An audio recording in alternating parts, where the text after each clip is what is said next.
இங்க ஒருத்தன் அவன் தலைக்குள்ள ஏதோ ஊடுதுன்னு சொல்லி பாத்துட்டு இருக்கான். உடனே அவன் ஒரு குச்சை வச்சு அதை எடுக்கிறான். பார்த்தா உள்ள இந்த ஒரு அட்டைப்பூச்சி வெளியே வருது. இவன் பேர் கெவின். இவன் கொஞ்ச நாளாவே இந்த காட்டுக்குள்ள மாட்டிட்டு இருக்கான். இப்ப இவன் போற வழியில மேல பாக்குறான். அங்க கொஞ்சம் பழம் இருக்கு. பறிக்கலான்னு சொல்லி மேல ஏறான். அங்க பாம்பு இருக்கிறத பார்த்து பயந்து கீழே விழுந்துடுறான். இப்ப இவன் பயத்தை விட பசி ரொம்ப பெருசுறான்னு சொல்லி மரத்துல ஏறி அந்த பாம்பை இழுத்து போட்டு கல்லால அடிச்சு சாவடிச்சிடறான். ஒரு நாள் இவன் நைட்டு தூங்கிட்டு இருக்கப்ப திடீர்னு சத்தம் கேக்குது. என்னடான்னு பார்த்தா அங்க ஒரு சிறுத்தை இருக்கு.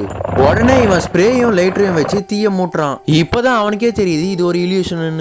அடுத்த நாள் மறுபடியும் இவன் டிராவலை கண்டினியூ பண்றான். அப்போ அங்க இருக்கிற மரத்தை வெட்டினா மாதிரி ஒரு தடை இருக்கு. உடனே இவன் மனுஷங்க இங்க வந்து போயிட்டு இருக்காங்கன்னு சொல்லி சந்தோஷப்படுறான். இப்ப இவன் பல நாளாவே சாப்பிடாம தான் இருக்கான். அப்ப இவனுக்கு ஒரு 2 முட்டை கிடைக்குது. இதை பார்த்த உடனே கடவுளுக்கு நன்றி சொல்லிட்டு அந்த 2 முட்டையை சமைச்சு சாப்பிடுறான். நாளாக அவன் நிலைமையும் ரொம்ப மோசமாயிட்டு போகுது.